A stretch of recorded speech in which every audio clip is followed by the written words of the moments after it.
of the Federal Republic of Nigeria, distinguished Senator Bola Ahmed Tinubu, GCFR, Your Excellency, the Vice President of the Federal Republic of Nigeria, distinguished Senator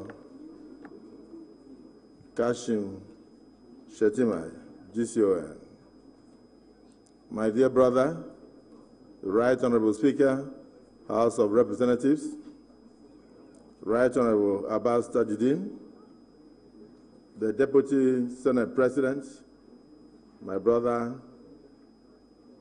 Barao Jibrin, and of course the Deputy Speaker, Right Honorable Ben Carlo, my good brother, Your Excellencies, the Executive Governors present here with Mr. President, the principal officers of the Senate and the principal officers of the House of Representatives, very distinguished senators of the Federal Republic of Nigeria, and right honorable members of the House of Representatives of Nigeria. May I especially recognize in the President's entourage, Right Honorable Femi Gbajabiamila, the Chief of Staff to Mr. President, and also recognize in Mr. President's entourage, distinguished Senator George Akume, the Secretary to the Government of the Federation, members of the Federal Executive Council, the head of the Civil Service of the Federation, the Clerk of the National Assembly, members of the Diplomatic Corps. Let me recognize Engineer Ahmad Amshi, Chairman, National Assembly Service Commission, and his commissioners, Alhaji Sani Magaji, Tambuwa, area mentioned, the CNA, Barrister Kamaru Ogulano, Deputy Clerk of the National Assembly, the Clerk of the Senate, here present, and the Clerk of the House of Representatives, the Secretaries of the Directorates of the various arms of the National Assembly, the head of the security agencies of the National Assembly, the head of the federal agencies and parastatals, and of course, National Assembly management staff, invited guests, distinguished ladies and gentlemen of the press, and if any, oh my God, the national chairman of the greatest party in Africa.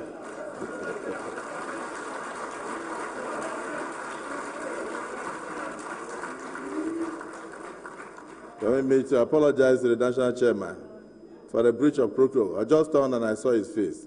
Your face cannot be hidden. His Excellency, the chairman of APC, Ganduje of Nigeria, the greatest in Africa.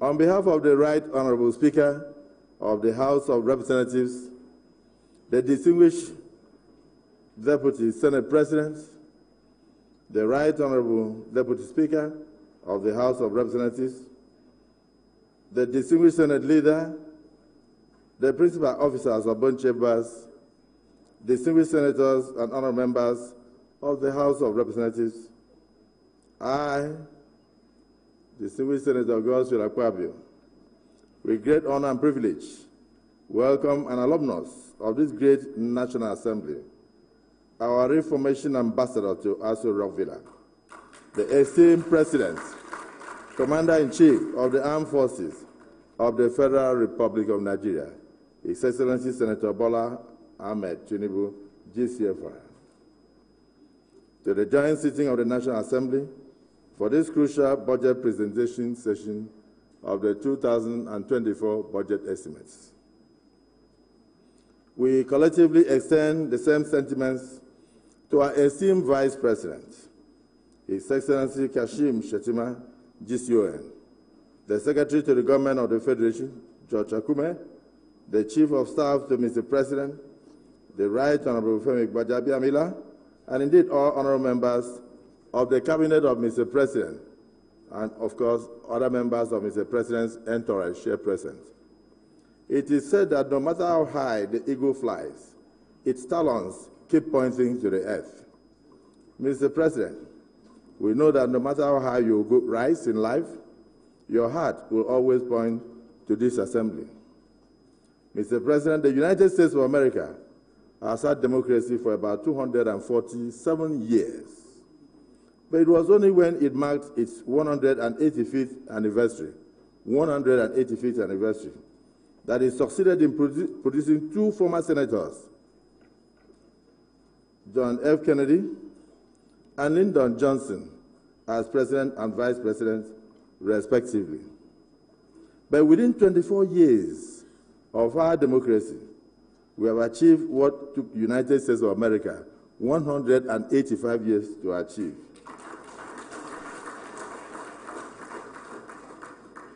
Not only do we have two former distinguished senators serving as president and vice president of our dear country, we also have other alumni of this National Assembly in positions of public trust. The Secretary to the Government, George Akume, CON, the Chief of Staff to Mr. President, Right Honorable Femi Gbajabiamila, CFR, the former Speaker, and other representatives in Mr. President's Cabinet. And even for those appointments, we thank Mr. President. Mr. President, distinguished and honorable members, maintaining a cordial relationship with the executive arm has always been a requirement of the law. But now, given that our old boys run the executive, a good relationship with the executive is a must for all of us. Never have we had so many bridges and connection points between the two arms of government in Nigeria. So we will continue to work hand in hand and see eye to eye with the executive arm while ensuring that the principles of separation of powers as checks and balances as enshrined in our Constitution are observed in the overriding public interest. Mr. President, this is your maiden trip to these hallowed chambers to deliver your maiden budgetary estimates as President, Commander-in-Chief of the Armed Forces of the Federal Republic of Nigeria. This is a significant milestone in our nation's journey toward progress and development. The presentation of the budgetary estimates sets the course for our nation's fiscal policies and priorities for the coming year. It is an opportunity for us to deliberate, scrutinize, and collaborate in order to ensure that the budget aligns with the needs, hopes, and aspirations of our people. Therefore, the National Assembly bears a great responsibility in the task of reviewing and approving the budget. We fully understand the weight of this responsibility and the impact our decisions will eventually have on the lives and on the welfare of the Nigerian people. It is our duty to ensure that the budget reflects the principles of transparency, accountability, and inclusiveness. Consequently, we will certainly conduct a very thorough and meticulous review of the estimates you are about to present to us. I would also like to express our gratitude to Mr. President for his tireless efforts in driving economic growth, promoting social welfare, and enhancing the security of our dear nation. Your patriotic efforts give us hope. Your antecedents comfort us, while your courage to take decisions motivate us. In our people-focused legislative agenda, we place a strong emphasis on national security, recognizing it as a cornerstone for progress. These challenges demand a united front. We remain steadfast in our determination to work collaboratively with the executive arm and the judiciary to address and overcome the security challenges confronting our dear nation. In this National Assembly, the death of any Nigerian equates a loss of a constituent to one of us. So whenever we lose anyone to insecurity, it is the sound of the ambulance passing by our window. We believe that insecurity can and must be stopped, and it must be stopped by all Nigerians running around and supporting government efforts. We also want to seize this opportunity to appreciate our armed forces for fighting for us and sometimes paying the supreme sacrifice for our security. And Mr. President, so far, you have taken the right steps, and calm is returning to our dear nation. We need to acknowledge the specific achievements of Mr. President Bola Ahmed Tinubu's administration so far. Those who doubted him initially forgot his track record as the governor of Lagos State from 1999 to the year 2007. And Lagos, of course, is Nigeria's melting pot. They forgot his various economic reforms that helped attract investments and promoted economic growth, improved the ease of doing business, promoted business policies, and attracted foreign direct investment, not to mention today's robust internally generated revenue, which he grew as the governor of Lagos State from 600 million to today's 59 billion. Nigerians strongly believe that with the debt profile of the day today, that you are a demand for the job to fix our economy. Already we have seen significant economic reforms, starting with the courageous removal of the petroleum subsidy, which has become an albatross to our nation. We have taken the right steps to unify the multiple foreign exchange markets. You have signed the 2023 electricity bill into an act of parliament, not to mention other good works that we have done. Mr. President, as the removal of the petroleum subsidy caused some discomfort in the nation, you responded with compassion and doled out palliatives to assuage the effects on the good people of Nigeria. We salute you. We, the elected representatives of the masses of this country, we have taken note of your responsiveness to governance.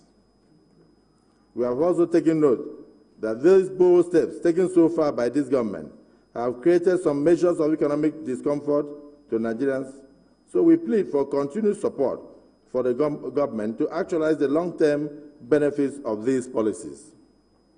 The pain of today is like the pain of childbirth. When the result of the baby manifests, we will rejoice and will forget the pains of childbirth. However, we hope these budgetary estimates contain provisions to ameliorate the sufferings that the economic measures so far have exerted on our fellow citizens whom we represent. The 10th National Assembly, under our watch, is fully aligned with the President's dreams for our country. Our plans encompass comprehensive legislative actions that will contribute to nation building, economic growth, and social development. Through strategic reforms, we aim to create an enabling legal environment for sustainable progress and growth. Mr. President, distinguished senators and honorable members, the two chambers of this assembly are the two wings upon which not only the executive will soar, but our country will rise as well. There is some parallel unity between the two chambers, as you can see me and the honorable speaker seated together. This is the way we are.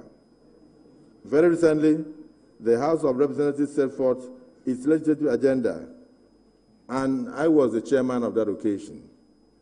And soon the Senate will also dole out its own. Both chambers believe that we need to encourage the executive arm to unbundle some of the agencies in Nigeria for effectiveness, and even to merge some of them for government to reduce the weight of expenditure. There are also a lot of overlaps in some of the agencies. We are determined to look into those issues for greater effectiveness. We deem it necessary for our country to go back to agriculture as a way of stopping the overdependence on imported foods and even the overdependence on crude oil. A mono economy is putting all our eggs in one basket. It is a risk we have taken for too long, and we cannot continue to tempt providence. We also believe that education should be prioritized and something done to stop frequent closures of schools. If we do not checkmate the brain drain, the drain will numb our brains. This is why we must open the door of education. Because when you open the door of education, you close the door of the prisons. We also want to plead with the government to do all within its powers to reduce our high debt profile, which you inherited, which you did not cause. But then, the mark of a great leader is that he fixes the problems whenever they exist without complaint. Mr. President, as we embark on this budgetary presentation, let us reaffirm our commitment to responsible governance, fiscal prudence, and the efficient allocation of resources for the benefit of all Nigerians. Together with the spirit of unity and collaboration, we can overcome challenges and usher in an era of unprecedented development through reinvigorated revenue generation and fiscal prudence. We will continue to support the war against corruption and collaborate with anti-graft agencies to ensure that we do not continue to lose money that could be used to develop our nation. The 10th National Assembly will always stand with the people of Nigeria, protect their constitutional rights, and fight for their welfare. We are glad that you have these sentiments for our people, and we had codified this in the Renewed Hope agenda. This agenda resonates with us as an instrument the people endorsed by voting you into office. Our legislative agenda constellates around it, and we believe its faithful implementation would augur well for our nation and put Nigeria on a new growth trajectory. Mr. President, we reiterate and assure you of the National Assembly's readiness to support the efforts of your administration.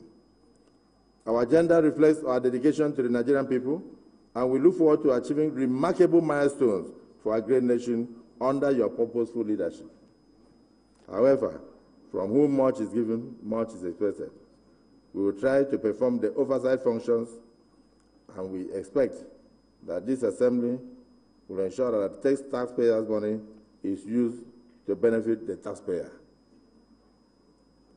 In conclusion, we assure you that the proposals you have come to present to us will be diligently considered accordingly. We approach this moment with a sense of duty, unity, and purpose to ensure maximum attention to the review of the year 2023 budget performance and the consideration of the year 2024 budget estimates. We request Mr. President would mandate honorable ministers and heads of agencies to avoid foreign travels during this period of our engagements with them. That will prevent them from dishonoring the invitation of the chambers of the National Assembly. They will promptly appear before our committees to defend their budget estimates. We will not want to wait for them, otherwise we will lose time, and time is not on our hands. As we embark on the journey of reviewing the 2024 budget, let us remember that our actions today will shape the future of our dear nation. Together, let us work towards a budget that reflects the aspirations and dreams of every Nigerian citizen, particularly meeting your campaign promises.